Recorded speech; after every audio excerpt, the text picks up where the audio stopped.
안녕하세요. 영어쌤들의 수다, 영수다입니다. 아낌없이 주는 언니, 영미연입니다. 네, 여러분의 영어 갈증을 시원하게 날려드릴 수다쌤입니다. 제가 얼마 전에 중학생 조카에게 중간고사 시험 잘 봤냐고 물어봤어요. 그랬더니 자기네들 시험 안 본다고 이렇게 대답을 하는 거예요. 분명히 수행평가 봤을 텐데 복상 터지는 소리를. 수행평가는 시험이라고 생각 안 하는 경우가 많은 것 같아요. 그러니까 초등학생들이 뭐 엄마 나 시험 봤어 이런 말 사실 듣기 어렵잖아요. 그렇다고 어머님들 초등학교에서도 시험을 보지 않는 게 결코 아닙니다. 우리 아이가 초등학교 때부터 이 공교육 평가 과정이 어떻게 만들어져 있고 또 그것이 어떻게 운영되고 있는지를 잘 이해하셨으면 좋겠어요. 그래야 우리 어머님들께서 우리 아이가 중학교, 고등학교 들어갔을 때 좀 어려움 없이 상위권에 안착할 수 있도록 도와주실 수 있거든요. 오늘의 영수다의 주제는 시험에 강한 아이로 키우는 방법입니다.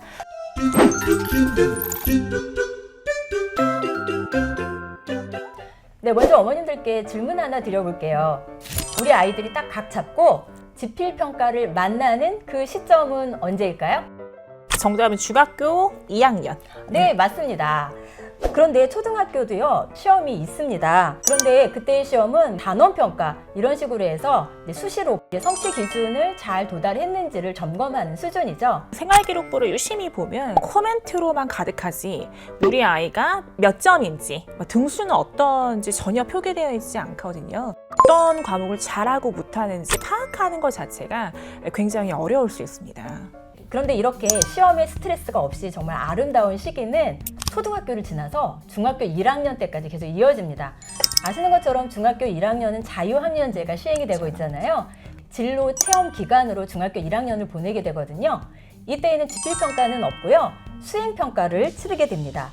그렇죠. 우리 애들 정말 발등에 불 떨어지고 엄마들 가슴은 까맣게 타들어가는 그런 시기가 중2 때 오는 거예요. 시험 공부하는 게 문제가 아니고 중학교 2학년이 될 때까지 공부 계획표를 한 번도 작성해보지 않은 아이들이 너무 허다하다는 거예요. 그 12년 학교 다니면서 절반이 넘는 7년은 정말 평화롭게 보내고 그 중학교 2학년부터 고등학교 3학년까지 뭐 많아야 10번 정도의 지필평가 경험만으로 사실 대입이라는 수능을 보거든요. 어떻게 생각하면 정말 너무 무서워요. 시험도 연습이 필요하거든요. 어렸을 때부터 이렇게 시험에 대한 실전 경험을 쌓아야 시행착오도 줄이고 자신감도 갖게 되는데 그 부분이 너무 아쉽더라고요. 그래서 우리 중학교 시험이 어떻게 진행되는지 좀 잘 정리해 드릴까요? 한 학기에 중간고사, 기말고사 이렇게 한 2번 정도씩 본다고 생각을 하시면 돼요.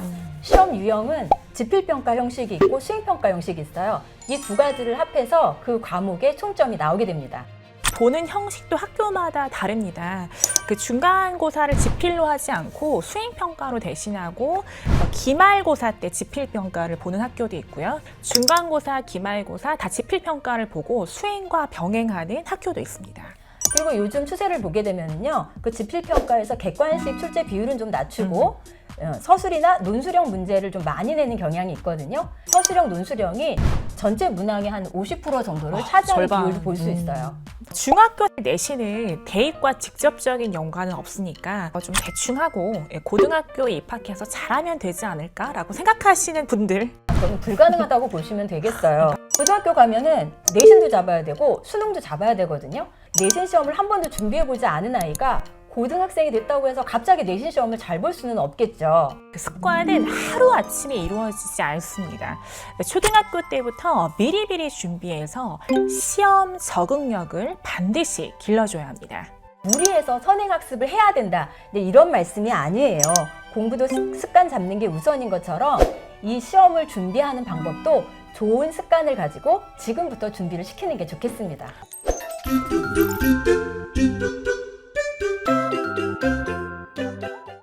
초등학교 때부터 시험 적응력을 높이려면 우선은 각 과목 그리고 단원별로 학습 목표가 무엇인지 그리고 성취 기준이 무엇인지를 파악하고 있는 게 굉장히 중요한 것 같아요. 예를 들면 초등학교 3학년 영어의 경우에는 듣기 말하기 중심으로 수업이 되고 거기에 따라서 평가가 이루어지거든요. 영어 한두 문장으로 자기소개를 말을 할 수 있는지 그리고 간단한 인사를 주고받을 수 있는지를 보게 되는 거예요. 이렇게 그 성취 목표를 정확하게 알고 있다면 거기에 맞게 우리 아이가 할 수 있는지를 어머님들이 평가를 해주실 수 있으시잖아요. 교과서나 참고서에 굉장히 자세히 나와 있습니다. 필수 단어, 문장까지도 아주 잘 정리되어 있는데요. 우리 아이가 만약에 좀 자신감이 부족하다면 우리 어머님들께서 아이를 함께 도와주실 수도 있겠죠. 또 학교에서 하는 다양한 활동들이 있죠. 그럴 때에도 그 활동의 목표가 무엇인지부터 생각해보는 습관을 길러주는 게 좋은 것 같아요. 예를 들면 그 강낭콩 키우기 때의 그 학습 목표는 생물 성장의 3요소를 아이들이 알고 배우는 거거든요. 우리 아이가 강낭콩 키우기를 할 때 그 목표점을 잘 알고 있는지를 체크해 주실 수가 있으시겠죠.